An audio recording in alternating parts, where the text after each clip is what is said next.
Cristo vuelve, habla su verdad. Carta 3. Ya que estas cartas os introducen en una dimensión espiritual, mental que trasciende el plano humano de actividades y asuntos, serán mejor asimiladas si antes las precede un tiempo de quietud y relajación.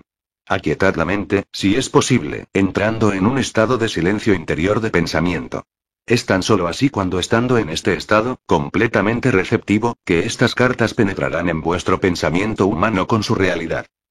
Mi amor celestial ilimitado me impulsa de volver una y otra vez para escribir a la humanidad, con la intención de que finalmente, como muchos de vosotros estáis preparados para recibirlo, poseeréis el conocimiento que os permitirá trascender vuestra humanidad y fundirse con la consciencia, Padre, la verdadera consciencia en la cual se realizan todas las cosas generosas y preciosas. Como he dicho antes y quiero reiterar, mi entera misión en la Tierra fue impulsada por el amor y fue dirigida solamente a la enseñanza de la verdad de la existencia, puesto que sin este conocimiento no hay esperanza de redención del duro trabajo que la humanidad ha de soportar. Sé que esta afirmación traerá mucho pesar a los seguidores sinceros y dedicados de la religión cristiana, y a aquellos que han centrado su fe por entero en la persona de Jesús. Pero os digo la verdad, para tener éxito en deshacerse de la humanidad que os retiene de la plena comprensión de la verdad universal, la comprensión de la verdadera naturaleza de la condición espiritual, humano que llamé el reino de Dios, debéis apartaros de los viejos dogmas de salvación por la sangre del Cordero, la Trinidad, y otras creencias, y venir con la mente perfectamente abierta y receptiva a la verdad de la existencia. Ninguna otra salvación es posible, Dios no os puede salvar, puesto que, estando ignorantes de los hechos de la existencia, el hombre continuará cometiendo los mismos errores terrenales hasta el final de los tiempos, y así creando su propia enfermedad y miseria. Lo que es más, sea cual sea la creencia del hombre referente a la salvación de los pecados, esta es una falacia humana, puesto que la ley de causa y efecto es imponderable y es una característica natural, inherente, e intrínseca de la existencia. No se pueden divorciar los efectos de la causa, y tampoco se puede borrar la causa y seguir teniendo los efectos. A cada nivel del ser esta es la verdad. Ahora puedes estar lo suficientemente avanzado en tu pensar para poder recibir la siguiente verdad fundamental referente a tu existencia terrenal. La ley de causa y efecto, sembrar y cosechar es el efecto visible de lo que llamáis electromagnetismo.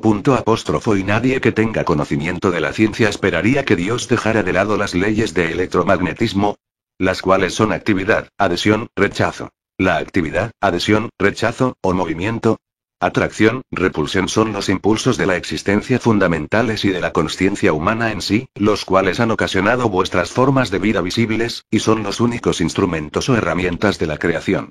Son responsables de la formación de la sustancia o materia y también del desarrollo de las formas individualizadas y finalmente de la misma personalidad en todas las entidades vivas. Puesto que estas leyes son fundamentales para tu existencia individualizada, es imposible echarlas de un lado. Por lo tanto, no se puede ignorar los problemas inherentes en tu existencia individualizada y creer que Dios te salvará de ellos. Tu única esperanza de escapatoria final, de bajarse de la rueda de la experiencia humana, es reconocer y admitirlas, luego trabajar minuto tras minuto para trascenderlas y en definitiva fundirte, en pureza de mente, corazón y acción, y hacerse uno con la consciencia del amor universal, el Padre que hace el trabajo amoroso. Al mismo tiempo, al crecer en conocimiento de la verdadera naturaleza del Padre en tu interior y trascendiéndote y en todo tu alrededor, llegarás a tener una fe constante a la cual, en todas las circunstancias, puedas recurrir a la inspiración, el poder, y la elevación directamente al Padre que está en tu interior y alrededor de ti. Llegarás a saber que realmente es el Padre que te apoya y te guía hacia el reino de la consciencia del amor del Padre. Verás abundantemente claro que mientras el Padre es universal, es también individual para ti. Te conoce, es consciente de tu pensar y de tus problemas. Dentro de la consciencia amor Padre, te están aguardando las soluciones perfectas para ser reconocidas por ti. Hasta que no estés dispuesto a escuchar, nunca recibiréis en plenitud la consciencia Padre amor. Cuando la reconozcas, estarás liberado del dolor, cuando seas dócil y estés dispuesto a escuchar. Te contaré una parábola. Imagínate a un niño que está gritando y dando patadas porque quiere helado.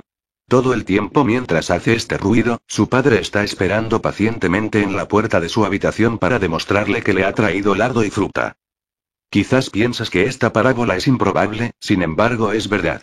Las madres recordarán las veces cuando los hijos han estado desconsolados por algo, negándose a escuchar lo que la madre tanto quiere decirles, sin embargo la madre tiene la solución esperándoles en cuanto se calman y secan sus lágrimas. Veo el duro trabajo de la gente y su llanto y lágrimas y mi compasión es sin límites. Estás siendo escuchado, pero dentro del contexto de tu conciencia actual, hay poco que yo te pueda hacer. No puedo penetrar en las ataduras y cadenas de tus años de pensar y actuar ignorantes. Veo el dolor perpetrado en las iglesias, en las celebraciones y los púlpitos por los sermones ignorantes. Veo a las naciones y sus gentes intentando tan fuertemente resolver las dificultades que surgen de los valores, culturas, y creencias religiosas tradicionales. Veo las limitaciones en su vivir diario, la falta de la realización de sus necesidades y de sus propósitos, y el sufrimiento que emana de las relaciones de todo tipo. La conciencia colectiva emanando del mundo es un miasma de temores, resentimientos, enfados, y turbulencia emocional de los deseos apasionados, la venganza, y el agotamiento, entretejidos con la compasión y la determinación de elevar la conciencia del mundo, la dedicación a la búsqueda del amor incondicional de aquellos que hayan recibido inspiración y un grado de iluminación. Me acerco a la gente que me llama y trabajo con ellos para aliviar su angustia, pero su esquema mental y sus creencias están tan fuertemente grabadas en sus cerebros, que mi verdad no puede alcanzarlos para traer nuevo conocimiento a sus mentes. Mucha gente ha oído, aunque brevemente y de manera imperfecta, pero les ha faltado el valor para aceptar nuevas ideas y hablar claro. Además, no ha sido el momento idóneo para atravesar las barreras de la conciencia humana para enseñarlos. Pero ya es el momento. Habéis entrado en una nueva dispensación de frecuencias vibratorias, las cuales os capacitarán a subir más fácilmente desde la materialidad de la era previa. Esta afirmación puede sonar extraña, pero hay una reserva de conocimiento referente a las energías que no empezáis a entender. En este momento, no hay mente terrenal capaz de comprenderla. Tan solo podéis imaginar el espectro de energía, lo cual no es la verdad. Os ayudará, si podéis aceptar mis afirmaciones, aceptándolas a ojos cerrados, porque son la verdad. Estáis entrando en nuevas frecuencias de vibración propia de la conciencia humana, las cuales os permitirán adelantar en el desarrollo espiritual, mental, el cual describí en la carta 1.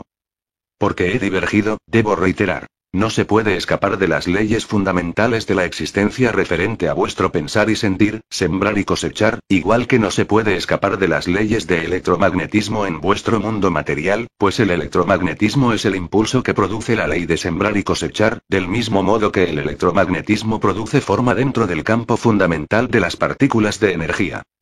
Y así no es posible seguir creyendo en el dogma cristiano y también intentar seguir estas cartas, porque el dogma, referente a la salvación por mi muerte en la cruz, la Trinidad, la resurrección física de la muerte, y el uso del incienso y formas fijadas de oración, son erróneas, y los hechos que ahora os están siendo presentados en estas cartas son verdad.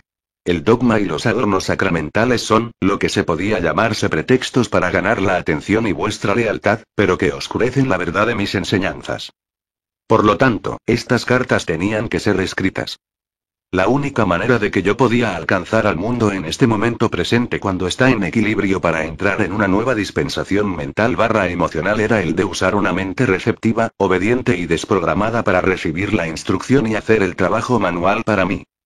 Estas cartas ofrecen el único medio por el cual la gente encontrará el camino hacia la dimensión espiritual, en la cual todo error humano se desvanece y solamente queda el amor. Cualquier otra cosa que pueda decirse es puramente racionalización y razón humana, y estas no son verdad.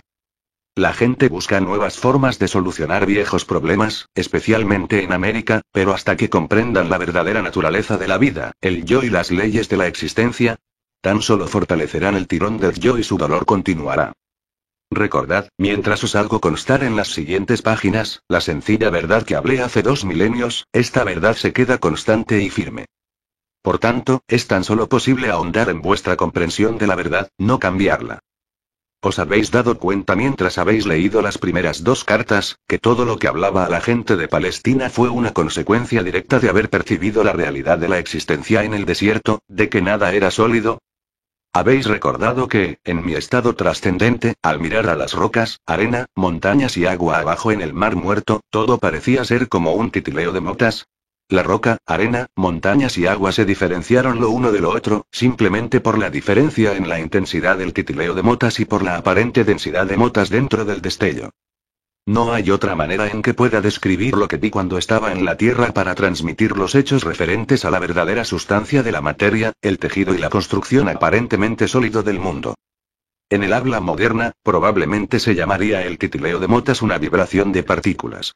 Quizás se podrían combinar los dos términos y describir la realidad visible más fundamental, como un destello de partículas. Este transmite el sentido de la incandescencia luminosa en la cual vi bailar a las partículas. Habiendo dicho todo lo anteriormente mencionado como introducción para el informe de mis actividades en Palestina, permitidme llevaros a otro día hace 2000 años, cuando brilló el sol, y el cielo estaba raso, azul claro, y empecé a subir las colinas con mis discípulos, en un intento a retirarnos a descansar, meditar y orar. Pero eso no iba a suceder. Habíamos pensado en escaparnos, pero a pesar de contar a la gente nuestras intenciones, primero nos siguieron unos pocos quienes luego avisaron a otros diciéndoles de que íbamos a los montes. Aunque les rogamos que volvieran a sus hogares, los pocos luego aumentaron en una gran concurrencia de gente siguiéndonos a cierta distancia. Insistían en que hablara con ellos. Quizás os preguntáis por qué estaban tan deseosos de escucharme. Por intuición, sabían que les hablaba palabras de vida. Siempre les demostré la actividad del Padre a su alrededor y esto les dio esperanza y les ayudaba a ver el mundo con una nueva visión. Les hablé del amor y se sentían reconfortados. Por esto podía decirles, sabiendo que me entenderían y que estarían de acuerdo conmigo. Venid a mí, los que estáis cansados y agobiados, y os daré descanso. Mi yugo es llevadero y mi carga ligera. Sabían que cuando pronunciaba estas palabras, como lo hacía con frecuencia, estaba comparando las reglas y leyes de los líderes judíos con la verdad que presentaba al pueblo. Así fue que, cuando fui implorado por la gente para que les enseñase, ¿qué podría hacer sino sentarme sobre una roca más arriba de ellos, a enseñar? Estaba decidido que, si hubiesen venido tan lejos para oírme, escucharían algo que recordarían y posiblemente hablarían de ello toda la vida. Sabía que a pesar de todo lo que les había dicho acerca del Padre y el amor del Padre, todavía seguían inquietos por el rechazo de Dios. Aunque había intentado ayudarles a comprender que el Padre de quien hablaba no era el Dios personalizado al cual hicieron culto. Sabía muy bien que estaban confundidos, aunque se lo había dicho una y otra vez, que el Padre estaba en su interior, seguían preocupados de que podría incurrir castigo desde lo alto por creer en mis palabras. ¿Qué debería enseñarles aquel día?, pregunté al Padre. Luego me fijé en las cabras y ovejas que estaban pastando en la colina bajo el cuidado vigilante de su pastor, y entró en mi mente el mensaje para ese día. Me puse de pie y grité para que se oyera mi voz atrás de la multitud. ¿Veis estas ovejas y cabras pastando en las colinas? Las ovejas están en un sitio y las cabras en otro. Considerad las ovejas. Son pacientes y pacíficas entre sí, incluso cuando están apretadas en un rincón del redil. Pastan tranquilamente, nunca reclaman el terreno que no es suyo, dejando el pasto corto pero no dañado, dejando que la hierba se recobre después de pasar por encima de ella. Lo que es más importante, escuchan la voz del pastor. Por consiguiente, él las cuida. Las guía hacia los mejores pastos y duerme con ellas de noche para que no estén amenazadas o atacadas por los perros o los ladrones. Mirad las cabras, cómo pelean y saltan sobre las rocas y se meten en lugares difíciles o peligrosos. Tiran a las zarzas y al follaje de los árboles. Si no fuese por su utilidad para el hombre, no habría lugar para ellos si no fuera estar atados todo el día o desterrados al desierto. Os miro ahí abajo, y sé que entre vosotros hay muchas ovejas, y también entre vosotros hay muchas cabras. Había unos murmullos de enfado, pero, en general, la gente se dio empujones y tomaron el pelo los unos a otros amablemente, señalando a las cabras, riéndose y asintiendo con la cabeza.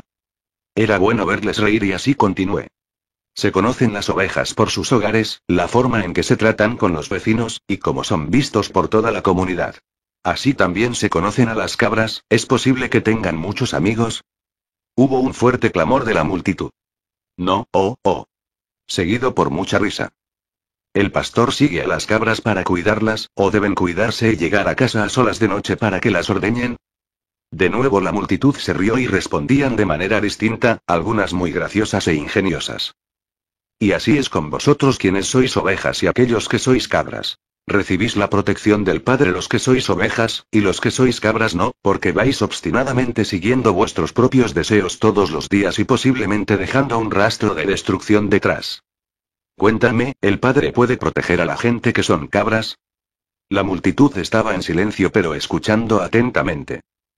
Diréis, entonces, que el Padre está enfadado con las cabras y no quiere protegerlas, o diríais quizás que igual que el pastor cuida a sus ovejas, cuidaría a las cabras si se lo permitiesen. El Padre ama y cuidaría a las cabras por igual, pero no puede hacer nada para protegerlas a causa del comportamiento natural de ellas. También considerad los hábitos de alimentación de las ovejas y las cabras. Las ovejas se contentan a comer solamente la hierba por la cual están perfectamente diseñados sus estómagos, pero las cabras comen cualquier cosa que encuentren sin respetar de ninguna manera su constitución. Así es con la gente que no respeten el alimento de sus mentes, puesto que no tienen ninguna meta fija, o claro propósito. Como las cabras, no reconocen cuando el alimento mental es dañino o que les está llevando donde no deben ir en sus vidas diarias o se les dirigen hacia mito dañoso o falacia peligrosa. Van, sin rumbo, recogiendo el equivalente mental de zarzas, zapatos viejos, trozos de tela, hojas, cardos o malas hierbas, porque les falta sentido común. Un hombre me llamó a voces. Maestro, ¿y si una persona es una oveja, comete un error, y se ve un embrollo, el padre le abandonará? Le respondí con una pregunta. ¿Qué hace el pastor si una de sus ovejas cae en un hoyo, o por un acantilado, o si se ve atrapado en unas zarzas? Os lo diré. El pastor deja el rebaño y rápidamente va en búsqueda de la oveja perdida y no lo dejará hasta traerle de vuelta sana y salva. Así es con el Padre. Ni siquiera una oveja puede evitar equivocarse de alguna manera u otra, pero tened la seguridad de que el Padre enseguida responderá a su valar y le rescatará. Y si una cabra empezara a comportarse como una oveja y atiende la voz del pastor, entonces ella también estará bajo la protección del pastor, y será cuidado igual que las cuida a las ovejas. Así es con vosotros y el reino del cielo, el reino de Dios. Se oyeron varias voces, pidiéndome que se les contara el significado del reino de Dios. Lo que os estoy contando, no es como nada de lo que hayáis oído de ningún profeta en ningún tiempo. No intentéis entender lo que os digo pensando en lo que habéis oído de vuestros maestros. Solamente pueden repetir de las escrituras y no tienen ningún conocimiento personal del reino de Dios o del cielo. Dios no se contiene en ningún lugar sino que está en todas partes como lo están los cielos y el aire que está encima de vosotros. La Santa Palabra habla la verdad cuando dice en Dios vivimos, nos movemos, y tenemos el ser puesto que el reino de Dios está por encima, alrededor, y también dentro de vosotros, podéis entrar en el reino de Dios. La gente clamaba con impaciencia. Pero, ¿qué es? Es un estado de mente y de corazón, el cual está plenamente poseído por Dios. Vuestro Padre. Cuando se está en este estado, el Padre es la cabeza del cuerpo y dirige todo lo que hacéis y toda vuestra vida. Unas personas decían refunfuñando, ¿cómo es eso? ¿Es posible vaciarse del ego? De los deseos egoístas, las enemistades, los enfados, los celos, la avaricia y los rencores, y solo queda Dios en control dentro de vuestra mente y corazón. Luego entras en un estado de ser dirigido por Dios, es totalmente hermoso y glorioso. Es amor, es generosidad, es cuidar de los demás como se cuida de uno mismo, es no juzgar pues se acepta a los demás tal como son sabiendo que también son hijos de Dios y están igualmente en el cuidado de Dios. Es felicidad sin medida, imposible de describir, es sentir alegría por la belleza del mundo, es vida sin límite y la energía aumentada, es salud y es la satisfacción de cada necesidad aún antes de tener tal necesidad. ¿Por qué los rabinos no nos cuentan estas cosas? Decían varias personas quejándose. Porque solo yo he visto al Padre, tan solo yo sé cómo se hizo el mundo y las leyes de la existencia. Y porque sé todas estas cosas, simplemente venid a mí a preguntar y os revelaré todo lo que se me ha dado. Os digo de verdad, los que de vosotros creéis y comprendéis, e intentáis a poner mi palabra en práctica cada día, seréis salvados de la tribulación que soporta la humanidad. Sufrís porque no entendéis cómo habéis sido creados, y los verdaderos propósitos por los cuales nacisteis. Nacisteis para ser hijos y herederos del Padre. Pero volvéis la espalda a toda la gloria del reino e intentáis encontrar el placer en las cosas terrenales. Mientras hacéis esto nunca encontraréis el reino de Dios, no entraréis en el reino de los cielos. ¿Cómo entraremos en el reino? Ya os lo he dicho. Entráis en el reino de los cielos cuando os arrepintáis de todo lo que sois en el corazón y mente. Cuando lleváis vuestra maldad al Padre a pedir perdón y a pedir la fuerza para ser purificados de vuestros pensamientos, palabras y actos malignos y finalmente os deshagáis de ellos. Luego podréis estar seguros de que estáis a punto de encontrar el reino de los cielos. Cuando hayáis conseguido eso, veréis que vuestras actitudes hacia los demás cambian, puesto que el Padre está haciendo su obra de amor en vuestro interior.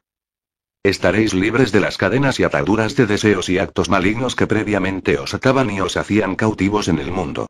Más que eso, comprenderéis que el Padre satisface todas vuestras necesidades. Una mujer gritó: «Tengo una necesidad ahora mismo, maestro, tengo hambre». La gente se reía, pero luego varias voces se unían a la suya, diciendo: hemos estado contigo muchas horas, nos has hecho andar y andar antes de consentir a enseñarnos. Te hemos demostrado que somos buenas ovejas. ¿No nos ayudarás a satisfacer nuestra hambre? Me di cuenta de que decían la verdad y sentí una profunda compasión hacia ellos. Me habían seguido no tan solo para la sanación, sino porque anhelaban saber la verdad como se me había dado por el Padre. Les había dicho que el Padre satisfacía todas sus necesidades. Esto sería una oportunidad para demostrarles el poder de la fe, y el poder que es Dios. Les demostraría que nada es imposible cuando realmente crees como yo creía y percibía. Llamé a mis discípulos para que se acercasen y les pedí que comprobasen si había alguien presente que tuviera alimento.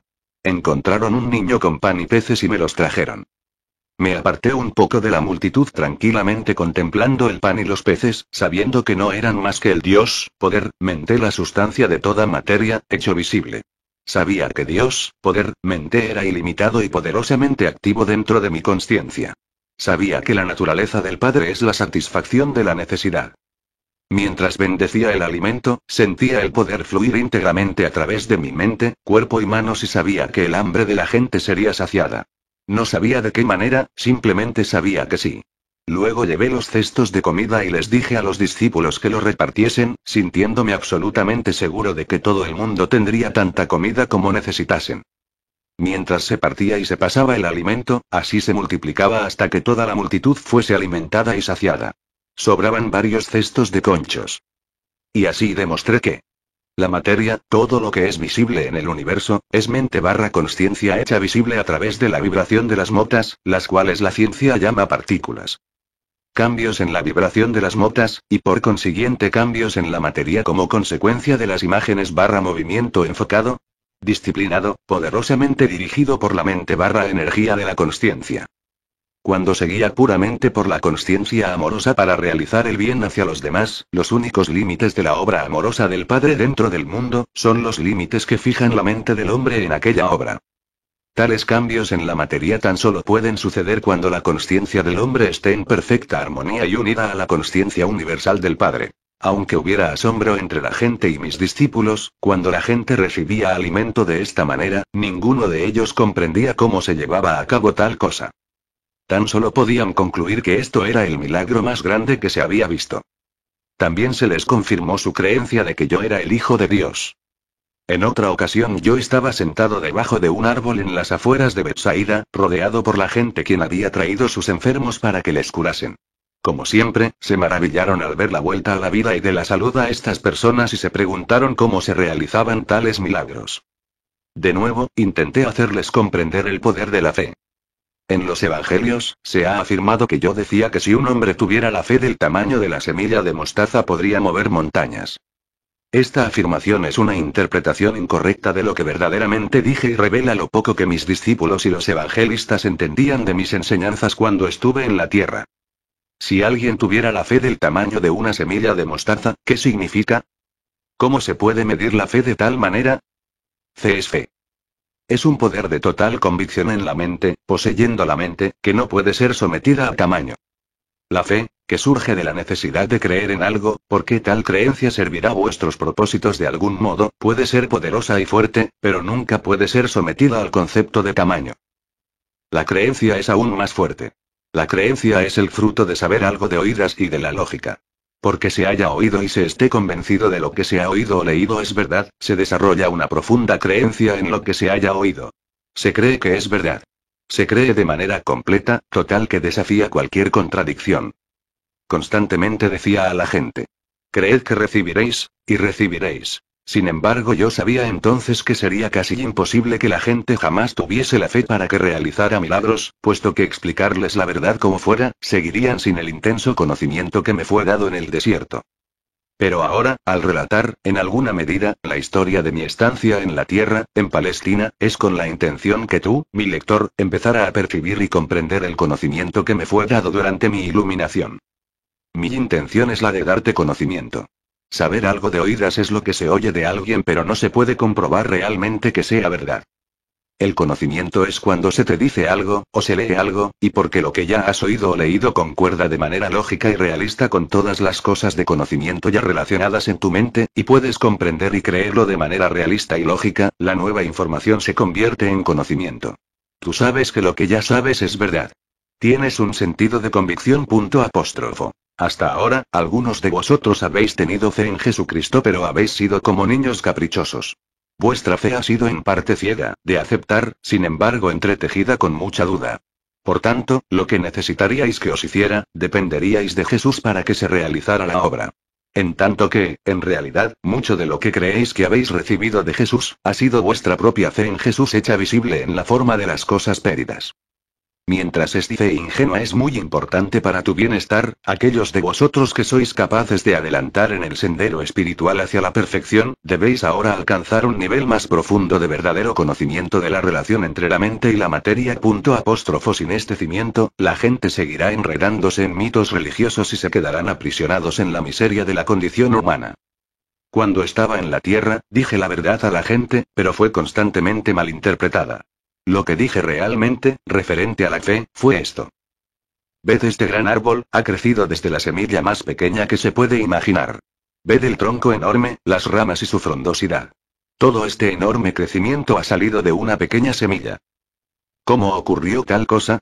¿De dónde procedía toda la madera del árbol y la frondosidad que lo adorna? ¿No es esto tan milagroso como los milagros que yo os realizo día tras día? ¿No es el crecimiento de este árbol tan obra de Padre como la curación que ocurre en la gente enferma? Os pregunto, ¿qué es una semilla? ¿Me lo podéis decir? No, no podéis. Pero os lo diré. Es una entidad diminuta de conocimiento de la consciencia, es el conocimiento consciente en lo que se convertirá. Es un fragmento de la consciencia sacado de la consciencia creativa divina. Es un fragmento del poder de la mente procedente del poder de la mente del Padre, el cual, al ser plantado en la tierra y regado por la lluvia, empezará a vestirse de la materia visible de la cual posee conocimiento muy profundamente en su interior. Este conocimiento es verdad, es firme, es fuerte y constante. Este autoconocimiento encarnado en la semilla, es una convicción de la consciencia. Todas las formas de vida surgen de este único autoconocimiento, una convicción en la consciencia. Esta convicción en la consciencia es lo que separa la tierra inanimada y las rocas de todo lo que vive y crece sobre la faz de la tierra. Donde no existe conocimiento en la consciencia o conocimiento de identidad, no hay crecimiento. La consciencia dentro de la tierra y las rocas permanece de forma latente. Por tanto, si pudierais creer en lo que pedís, tan poderosamente como la semilla de la mostaza conoce su propia identidad, podríais hacer cualquier cosa que quisierais. Si pudierais llevar dentro de tu mente, una semilla, el plan perfeccionado de vuestros objetivos más sentidos, y saber fuera de toda duda, que pueda crecer y llegar a perfecta realización, podríais ver esta semilla maravillosa coger vida propia que luego se manifestaría en vuestra vida. Y podríais con toda seguridad, mover las montañas de vuestras vidas, esas montañas que atraviesan vuestro camino y os impiden alcanzar todo lo que desearíais, montañas que, en momentos de imprudencia y mal pensar os las habéis creado vosotros mismos. Si tan solo comprendierais la creación y la existencia, podríais vivir vidas de total libertad, hazañas sin límites, y alegría trascendente. Buscad la comprensión y poco a poco veréis que la comprensión se hallará. Llamad a la puerta del universo que da acceso a Dios, la consciencia universal del Padre, y finalmente la puerta se os abrirá y hallaréis la entrada a los secretos del mundo. Tan solo creer y recibiréis. También les recordaba en todo momento. Tan solo los de mente y corazón puro realizarán estas cosas poderosas. Los malvados pueden prosperar durante un tiempo, como lo han hecho los reyes y los ejércitos saqueadores y otros amontonando la iniquidad en sus mentes. Se les ha permitido hacer su trabajo durante un tiempo, pues surge de la maldad cierto bien, pero al final fracasarán y el resto del mundo proferirán injurias contra sus nombres.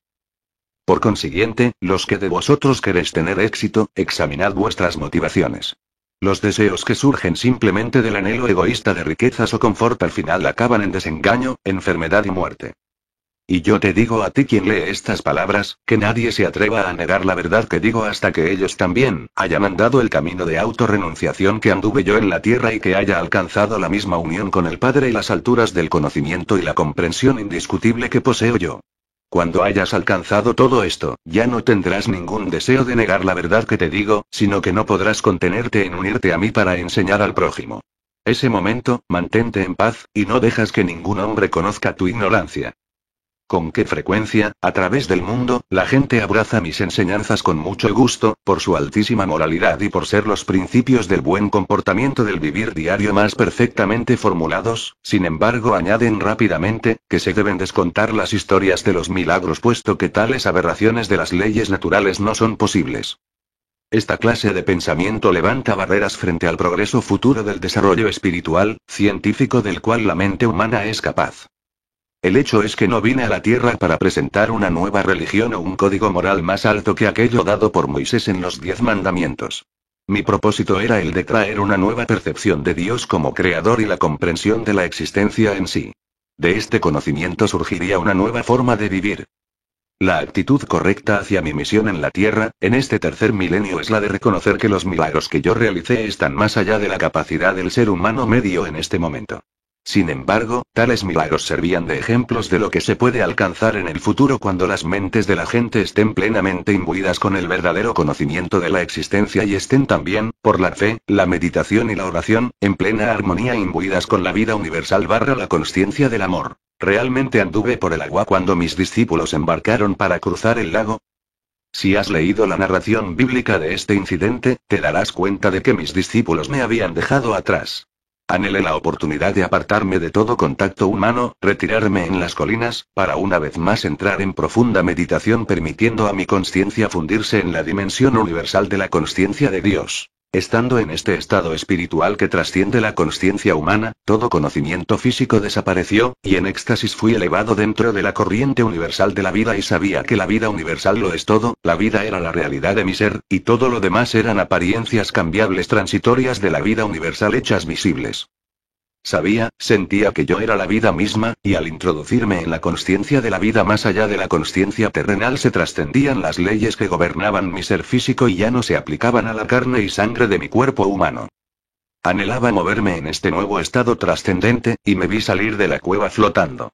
Veía a mis discípulos en el lago y sabía que estaban en peligro. Sin esfuerzo bajé la colina hacia la orilla flotando y al empezar a contactar de nuevo con mis asuntos humanos normales, en este caso, mis discípulos, me encontré posando sobre las aguas.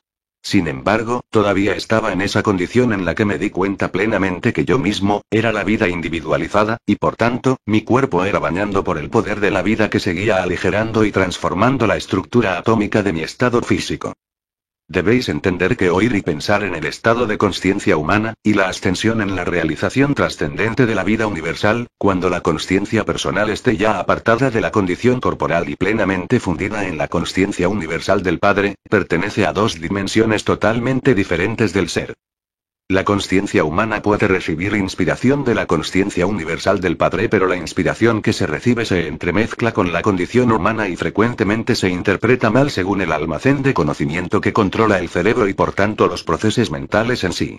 Desgraciadamente, la inspiración que se recibe es contaminada y distorsionada por las actuales creencias fuertemente arraigadas. Sin embargo, el estado perceptual trascendente de realización sale de la condición física. Ya no está en control el cerebro. Ya no tiene influencia sobre el estado de percepción trascendente que es la verdad en sí. Ya no está controlado o afectado por la creencia humana. Está en un estado de lo que realmente es tras la manifestación y la existencia visibles, en lugar de la dimensión humana de lo que se cree que es la existencia. Está en el estado de consciencia trascendente, por lo que los milagros no son más que la obra normal de la ley universal. Antes de continuar con esta narración de mi vida sobre la Tierra, quiero hacer hincapié de nuevo de que todo lo que hay en el universo es un estado de consciencia particular e individualizada hecho visible. He tenido que descender desde mi estado de consciencia del amor universal actual, con el fin de experimentar de nuevo mi vida en la Tierra que se quede impreso, de manera imborrable, dentro de la energía de la consciencia del mundo en sí, el cual se remonta hasta el momento de su creación. Debéis comprender que cuando dejé mi cuerpo en Palestina, dejé atrás todo lo perteneciente a aquella vida. Había cumplido mi misión. Por tanto, cuando morí en la cruz, fui liberado, fui elevado en luz gloriosa, para participar de la luz, para ser la luz, y para regocijarme en la luz que es el amor universal, vida, belleza, armonía, alegría y éxtasis. Moverse entre diferentes niveles de consciencia no es asignatura fácil o agradable. Es tan solo porque mi misión en la Tierra no estaba completada cuando morí en Palestina, por lo que ahora vuelvo para ayudaros a preparar vuestra entrada en la nueva era, una fase nueva de la existencia individualizada en la Tierra. Puede que comprendas lo que quiero decir por la incomodidad de este suceso si haces memoria de alguna profunda tristeza que ocurrió en tu vida y ves que reaccionas con casi el mismo grado de tensión y estrés emocional como cuando el acontecimiento te ocurrió. El reflexionar sobre algún sufrimiento o pena pasada te hará querer llorar. Sentirás la vuelta de la depresión y angustia original al revivir aquel momento en tu imaginación. Puede que quieras apartarte de la gente porque tu conciencia ya ha descendido desde tu estado anterior del equilibrio feliz y de paz, para experimentar, una vez más, las vibraciones y las formas de la conciencia bajas, que creaste en el momento inicial de tu sufrimiento. El cambio de ánimos indica un cambio en tus energías de conciencia. Una subida de las vibraciones de conciencia te dará una elevación mental, emocional y física, haciéndote sentir feliz. Una bajada de tus energías de conciencia deprimirá el funcionamiento de todo tu sistema, y sentirás el comienzo de una depresión, o al menos, una caída del optimismo previo que disfrutabas. Te estoy explicando un hecho de la existencia. Vuestro universo entero manifiesta las diferentes frecuencias de vibraciones de las partículas de energía de la conciencia. Al moverse arriba o abajo las frecuencias, de un nivel a otro, así también las estructuras físicas y visibles manifiestan niveles de energías diferentes y hay un cambio de patrones mentales y emociones y de aspecto. Al descender desde mi estado de conciencia para volver a entrar en las condiciones de mis tiempos en la Tierra, estoy movido tan solo por mi amor por la humanidad. Desde hace 2000 años, los cristianos llevan reviviendo el trauma de mi crucifixión. Algunas personas, incluso, han experimentado el estigma, que no es más que una respuesta histérica morbosamente emocional a lo que creen que me pasó. La gente se excita hasta un punto similar al frenesí mientras se imagina la angustia de mi sufrimiento antes de mi muerte. Su gratitud emocional por lo que soporté, les causa un estado de congoja física. Esto está siendo escrito en un día de Viernes Santo, y he venido especialmente para hablaros acerca de mi crucifixión y para deciros que debéis abandonar todo drama referente al recuerdo de este día. Morí, y eso fue, para mí, una liberación maravillosa. Es hora de que la gente se despierte de su largo sueño y que lleguen a comprender la existencia como lo que realmente es, y la verdad con respecto a mi crucifixión, la cual ha estado oculta hasta este momento. En Viernes Santo, año tras año a través de los siglos, se ha creado un estado de ser de conciencia traumática y contaminada por todo el mundo, tan lejos de la dimensión espiritual de la conciencia creativa universal como dista el infierno del cielo. Ahora que he elegido revivir mi vida sobre la tierra en la persona de Jesús a través de la mente de alguien que recibe mis palabras, con el fin de ayudar al mundo a adelantarse hacia una nueva fase de desarrollo espiritual mental, pido a aquellos que puedan recibir mis palabras, que dejen esta práctica de recordar mi muerte y de ejercer la abnegación física durante el ayuno de la Cuaresma para conmemorar mis 40 días en el desierto. Como te debes dar cuenta por esta narración, mi tiempo en el desierto fue de gran regocijo y de bendición de espíritu. 88, 88, 88, 88, 88, 88, 88, 88. Muchos sucesos de gran significado espiritual ocurrieron justo antes de mi muerte, los cuales son ejemplos magníficos de las grandes leyes cósmicas en acción dentro de vuestra dimensión de existencia. Ahora os estoy dando una breve narración de esos importantes sucesos, porque mi propósito es el de iluminar completamente vuestras mentes, daros conocimiento más allá de cualquier conocimiento recibido por cualquier otra persona en vuestro universo.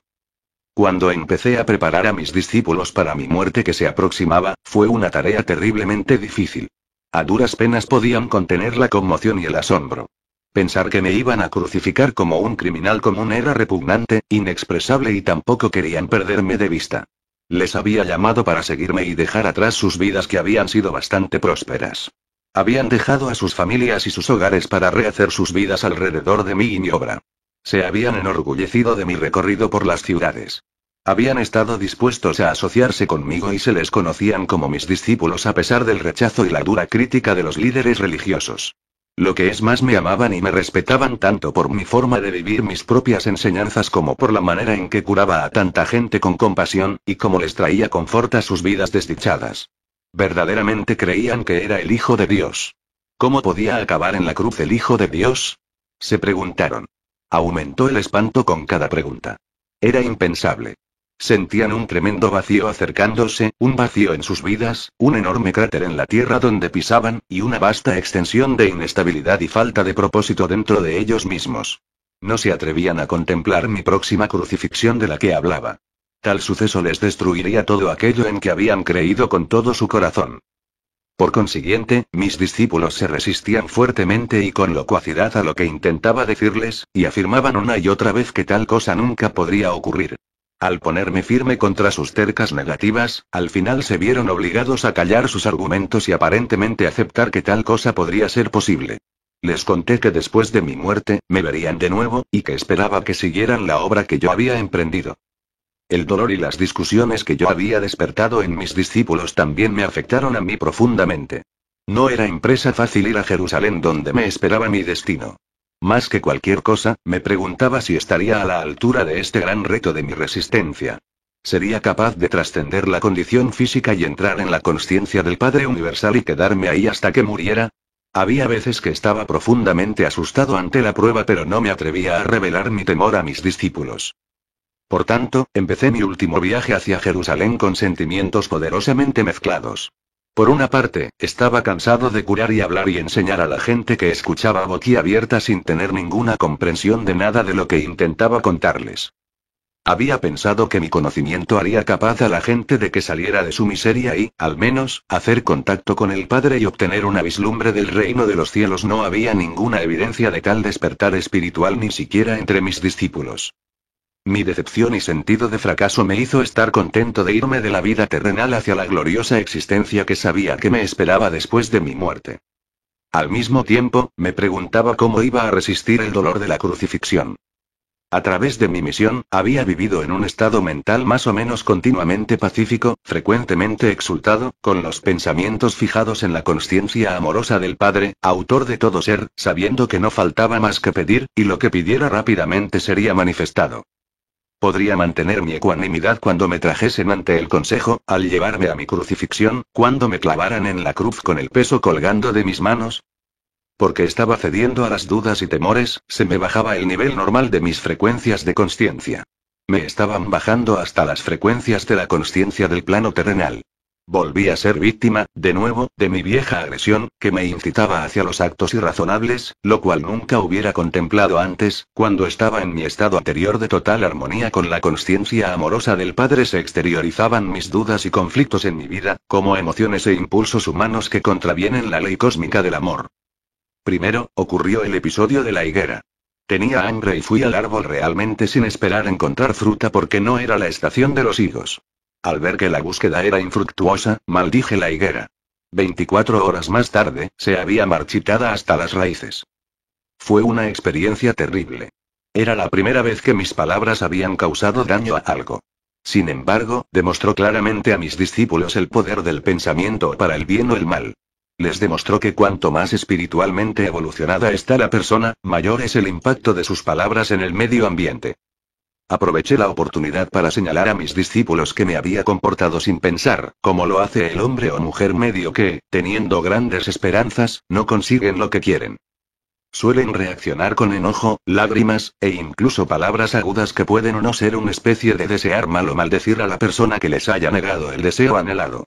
Ya habían visto ellos mismos lo que mi maldición había hecho a la higuera, ahora deberían comprender que mientras que una fuerte convicción les podría conceder cualquier cosa que pudiesen desear o imaginar, también deberían estar constantemente consciente de su propia condición mental, emocional. No deben guardar rencor contra los demás, sino que deben perdonar rápidamente, de lo contrario podrían hacer mucho daño a aquellos contra quienes guardaban el resentimiento, lo cual se les devolvería, en el debido tiempo, como la cosecha de su siembra. Lo que es más, según se siembra se cosecha. Sabía que lo que había hecho a la higuera inevitablemente se me volvería de alguna manera u otra. Llevé mis discípulos al templo. Muchos años habían pasado desde que estuve ahí, y sabía que mi visita serviría para establecer los sucesos que conducirían a mi crucifixión. Algunas personas me reconocieron y como respuesta a sus peticiones me puse a enseñarles. Se juntaron más personas y se apiñaron los prestamistas, quienes empezaron a quejarse. Sus gritos y quejas ruidosas rompieron el hilo de mi pensamiento mientras enseñaba. De repente monté en cólera, había aquí personas sinceras que me rodeaban, deseando oír palabras de vida, las cuales pronto no podría contarles, y ahí estaban los prestamistas que vivían vendiendo ganadería para los sacrificios que no hacían ningún bien a la gente. Estos hombres solamente traían deudas y miseria a la gente. Sentí la sangre subirme a la cabeza y dando empujones a las mesas, las tiré, esparciendo el dinero, y echando a los hombres de duro corazón que pensaban tan solo en el dinero del templo. Ahora había una tremenda conmoción de gritos y chillidos, algunos pelearon para recoger el dinero. Los prestamistas me maldecían, denunciándome como malvado, como si hiciera el trabajo de Belcebú y otros 1000 demonios. Los sacerdotes y los fariseos y toda la gente que valoraban en mucho los sacrificios del templo vinieron corriendo juntos para averiguar la causa del ruido y de la confusión. Al oír lo que contaron los prestamistas, se quedaron tan agraviados por mis actos, que se lanzaron en una condenación vociferante y de lamentaciones contra mí para impresionar a los sacerdotes, cada uno superando al compañero haciendo protestas cada vez más fuerte para demostrar su horror a lo que había hecho. Nunca antes se había visto en el templo tal cosa. Incluso aquellos que antes me escuchaban, estaban molestos por mi intención y se preguntaban qué clase de hombre podría ser. Estaban agrupados, de pie, viendo los sucesos, cuando se les acercaron los sacerdotes y los fariseos quienes les persuadieron de que yo intentaba destruir todo en lo que creían predicando un Dios falso, totalmente diferente a aquel sobre quien siempre habían oído en las sinagogas. Los sacerdotes transmitían su propio enojo desenfrenado a la gente y les convenció el que mi pecado les contaminaría también si se empeñaban en escuchar mis locuras. Gradualmente se le convenció a la gente de que yo era una influencia malvada y que deberían quitarme de en medio antes de que pudiera trastornar la paz del país y atraer la ira del gobernador romano sobre todo el país de Palestina. Mis discípulos, avergonzados por lo que había hecho, sigilosamente dejaron la escena y se escondieron entre los callejones a alguna distancia del templo. Cuando, más tarde, regresaron a donde yo estaba, demostraron claramente que estaban profundamente molestos por mis actos, se preguntaron si había perdido el juicio, vuelto loco, profetizando mi muerte y luego haciendo aquellas mismas cosas que probablemente la provocaría. Fue en este momento que Judas, quien nunca se había verdaderamente deshecho de sus creencias judías, empezó a dudar de que yo fuera el Mesías después de todo. Llevaba 3 años enseñando al pueblo y no había una disminución del dominio romano. 3 años y la gente no estaba más cerca de la felicidad que les había prometido. Y ahora parecía que estaba a punto de convertirme en un perturbador de la paz, trayendo la ira de Roma sobre sus cabezas. Se enteró que el sumo sacerdote judío quería deshacerse de mí y por tanto ofreció sus servicios para identificar a mi persona cuando así se requiriera. Cuando era hora de celebrar la Pascua con mis discípulos, planeé cenar todos juntos en un gran salón. Sabía que sería la última vez que comería alimento en la tierra. No deseo volver profundamente a la consciencia de aquella noche. Sentía gran tristeza por dejar a mis discípulos quienes me habían servido tan bien. Con mi tristeza volvieron todos mis temores y conflictos. Pasé momentos de profunda y emocional lástima por mí mismo. Sentí que nadie comprendía todo lo que había intentado hacer para mi pueblo y el sacrificio que estaba dispuesto a hacer por ellos. Juan estaba dando una vívida narración de la historia de la última noche de los israelitas en Egipto antes de escapar al desierto. Hablaba de las instrucciones de Moisés al cabeza de cada familia, de que matasen un cordero sin mancha, de cocinarlo de cierto modo y con la sangre pintar los dinteles de las moradas israelitas, porque aquella misma noche, vendrían los ángeles a matar a los hijos primogénitos y al ganado de los egipcios. Con gran entusiasmo, recordó el alboroto de los egipcios que al despertar encontraron el primogénito de cada hogar ensangrentado. Ninguno se salvó.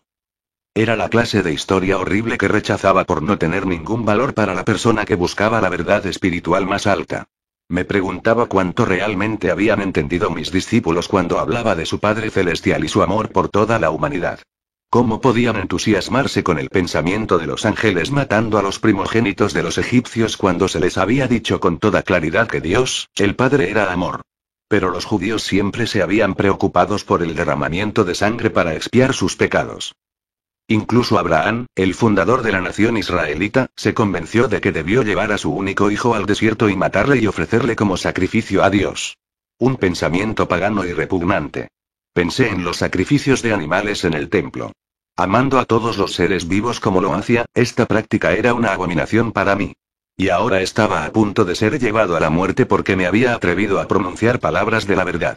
Y cuando consideraba lo poco que había conseguido en transmitir mi conocimiento, me preguntaba por qué se me había confiado esta misión. Sentí un espasmo momentáneo de resentimiento y enfado entretejiendo mis sentimientos habituales hacia estos hombres. Con algo de cinismo, me preguntaba qué recuerdo eficaz podría dejarles, para volver a traer a sus mentes todas mis enseñanzas cuando ya no estuviera con ellos. Si podían olvidar tan rápidamente todas mis enseñanzas sobre el amor del Padre y disfrutar la historia horrible de la Pascua. Mientras todavía estaba en la habitación con ellos, ¿cuánto recordarían cuando muriese como un malhechor en la cruz, la más ignominiosa de las muertes? Luego, se me vino a la mente que si el derramamiento de la sangre tanto les conmovía, les daría sangre por la cual me podrían recordar. Con estas reflexiones irónicas, cogí un pan. Lo partí y lo pasé a mis discípulos diciéndoles que lo comiesen. Comparé el partir el pan con el futuro quebrado de mi cuerpo, y les pedí que repitiesen el partir el pan y su distribución como medio de recordar el sacrificio de mi cuerpo para traerles la verdad acerca de Dios y la verdad acerca de la vida y la verdad acerca del amor. Dándose cuenta de que estaba de un humor extraño, dejaron de comer escuchando, tomaron el pan y lo comieron en silencio. Luego tomé una copa de vino y se la pasé, diciendo que cada uno debía beber de ella puesto que era símbolo de mi sangre que pronto sería derramada porque me había atrevido a traerles la verdad de la existencia. Vi que algunos se conmovieron al cortárseme la voz. Sobriamente, cada uno lo probó y luego pasó la copa a la persona a su lado. Pero todavía no decían nada. Percibían que hablaba en serio y que ya no toleraban más discusiones. Luego les conté que uno entre ellos me traicionaría. En secreto, comprendí sus motivos y sabía que era una pieza necesaria de la futura secuencia de sucesos. Simplemente cumplía con el papel que su naturaleza le había incitado a hacer. Al mencionar que uno de ellos me traicionaría, le dije a Judas que se marchara a hacer rápidamente lo que tenía que hacer. Los discípulos cobraron vida, preguntándose si realmente esta era su última cena conmigo. Ya había mucha congoja emocional. Preguntas, incluso recriminaciones por haberles metido en una trampa. De nuevo, se preguntaron qué clase de posición tendrían en la comunidad si yo fuera crucificado. Serían objeto de burla, decían discutiendo. Nadie volvería a confiar en lo que dijeran. Profundamente entristecido por su respuesta egoísta ante mi apuro, les aseguré que no tenían que temer por su propia seguridad, me abandonarían y no habría conexión entre ellos y mi crucifixión. Después de mi muerte les sugerí que se dispersaran y volviesen a Galilea. Pedro se conmovió profundamente y reaccionó con vehemencia negando que jamás me abandonara, pero por supuesto lo hizo.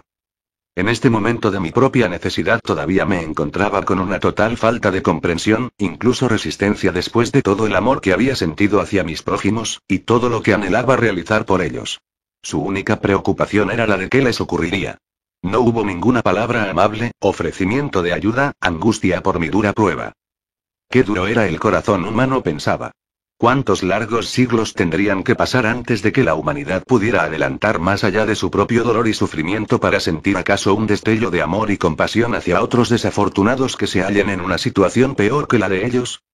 Y así, aunque profundamente decepcionado, incluso dolido, por sus reacciones egoístas, también les comprendí e intenté dar a mis discípulos el valor para enfrentarse con el futuro y les aseguré que siempre estaría con ellos incluso cuando estuviera oculto a su vista. La obra que había emprendido se promocionaría desde más allá de la vida. No les dejaría solos. Conocerían y sentirían mi presencia y esto les reconfortaría. Les decía que se aferrasen a sus recuerdos del tiempo que había estado con ellos. Les avisé que habría muchos que seguirían con el conocimiento que se les había dado, pero que habría personas que buscarían añadir la voz de la tradición y la razón a mis enseñanzas. Mis palabras serían tan distorsionadas que, al final, ya no revelarían la verdad original que había traído al mundo. Cuando les dije que esto sucedería se disgustaron, incluso se volvieron presos del pánico. Me alivió ver que mis enseñanzas no habían sido en balde después de todo, no habían entrado del todo en oídos sordos. Me pedían que les contara más, pero levanté las manos y dije que eso era todo lo que podría decir. En este momento, sentía que había dicho todo lo que siempre quise decir mientras estaba en la tierra, que mi discurso con los hombres había sido cumplido. Todo lo que profundamente anhelaba era aislarme en el silencio, y encontrarme con la paz y el alivio del contacto con mi Padre. Dejamos la sala de la cena y fuimos andando al Monte de los Olivos, pero el humor de mis discípulos era el de conflicto interior, temor y duda. La mayoría de ellos se marcharon para unirse con sus familias y amigos que estarían celebrando su propia Pascua. En el jardín, había un canto especial, en forma de una pequeña cueva. Me gustaba refugiarme del viento dentro de ella. De modo que me senté y oré, buscando un camino hacia dentro de la armonía exaltada que había disfrutado anteriormente. Sabía que cuando me sintonizara con el amor del Padre, se disolverían mis temores y estaría en un estado de total y absoluta confianza y paz de nuevo. Mientras sentía el poder del amor entrar en mí y tomar posesión de mi conciencia humana, así también poseía mi corazón la fuerza para soportar lo que se me venía encima. Podría quedarme dentro del amor y dar el amor a otros hasta el final. Y así fue. No intentaré reentrar en el momento del juicio y de la crucifixión. No importa. Cuando finalmente me morí en la cruz y mi espíritu se retiró de mi cuerpo torturado, fue elevado dentro de la luz radiante e inefable. Fui envuelto en el calor y el consuelo del amor, tal como nunca antes había experimentado. Tenía una sensación de envolvente alabanza, la certeza del trabajo bien hecho, de éxtasis en la fuerza universal de continuar la obra, y la alegría, el embeleso que está tan por encima que la condición terrenal jamás pueda conocer. Entraba en una hermosa forma de vivir maravillosa, pero todavía descendía en conciencia para mantenerme en contacto con la gente que había dejado atrás. Podía mostrarme a aquellos que eran suficientemente sensibles para poder verme. Sin embargo, la historia de Tomás de que supuestamente metió los dedos en mis heridas es un disparate.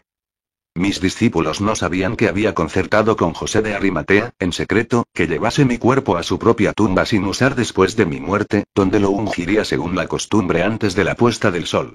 Luego, cuando cayó la noche y todos en Jerusalén cumplían el sabbat, ayudado por 2 sirvientes de confianza, a caballo, llevaría mi cuerpo a escondidas durante la noche, y por caminos ocultos de día a una ladera en las fueras de Nazaret, en Galilea.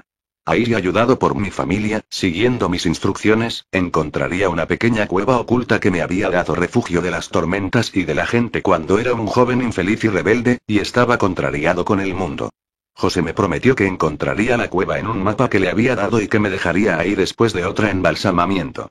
Reconstruiría la pequeña entrada para bloquearlo totalmente de intrusos. Allí mi cuerpo ha descansado, libre de molestias. Se ha dicho que mi cuerpo resucitó, ¡qué absurdo! Inventado por mentes terrenales quienes no sabían cómo explicar satisfactoriamente mi muerte como un malhechor en la cruz. ¿Qué necesidad tendría de un cuerpo terrenal para seguir la existencia en la próxima dimensión? ¿Cómo puede persistir tal mito ridículo incluso en el siglo XXI? Esto ha sido una medida de la falta de comprensión de los cristianos el que hayan aceptado ciegamente tal dogma hasta hoy día. Piensa en eso con cuidado. Habiendo sido librado de un cuerpo terrenal y después de mi experiencia de éxtasis y el glorioso arrobamiento de pasar a una dimensión sublime de la consciencia universal, ¿por qué querría volver a la dimensión terrenal para entrar en mi cuerpo otra vez? ¿De qué utilidad sería para vuestro mundo o para el mío? Mientras la sustancia física de mi cuerpo podría ser espiritualizada cuando estuviese perfectamente armonizado a la consciencia amorosa del Padre cuando todavía vivía en la tierra, ¿no sería un estorbo y un obstáculo para mis viajes posteriores dentro de los reinos espirituales más altos?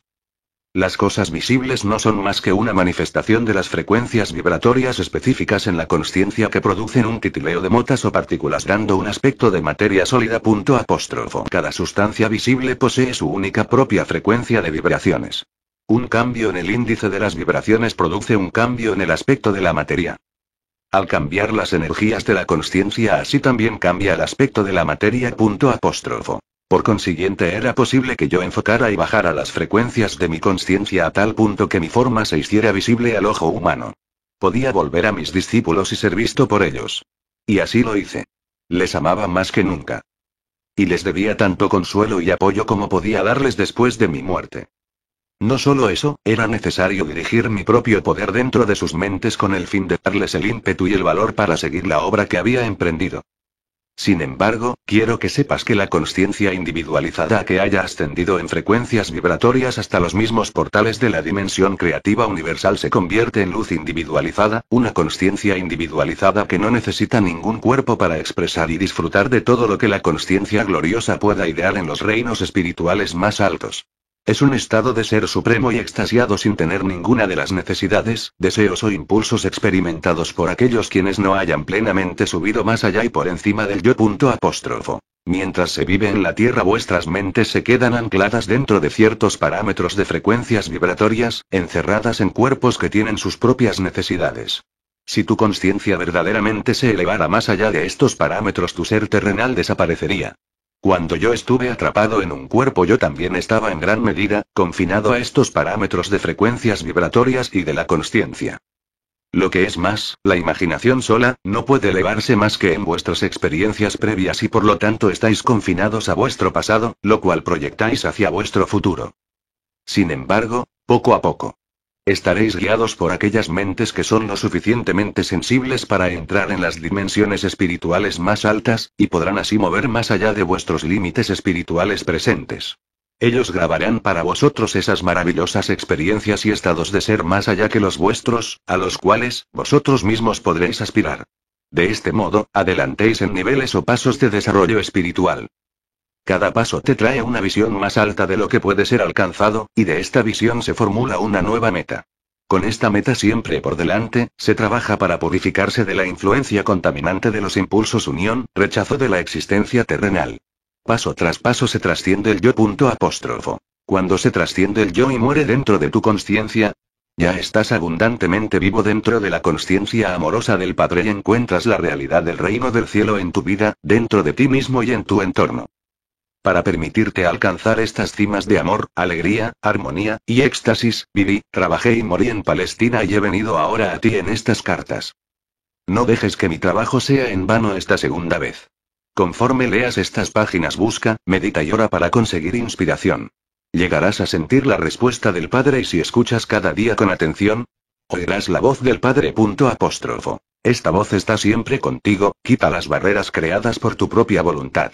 Abre para recibir la fuerza, el poder, la inspiración y el amor directamente de la consciencia amorosa del Padre. Leed y releed estas cartas para que puedan ser, finalmente, absorbidas en vuestra consciencia.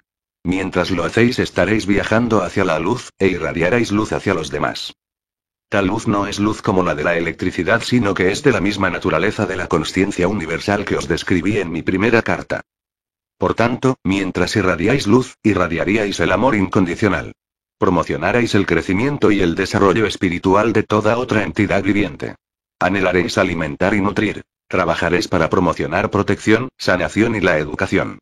Aportaréis la ayuda en el establecimiento de la ley y el orden amoroso en el cual todos podrán vivir en armonía, con éxito y con prosperidad. Estaréis en el reino de los cielos. Al mismo tiempo, no será empresa fácil. Mientras se toman pasos para presentar estas cartas al mundo exterior, habrá las mismas recriminaciones, la misma condenación, la misma palabra de Satanás, del diablo, como hubo cuando enseñé al principio en Palestina.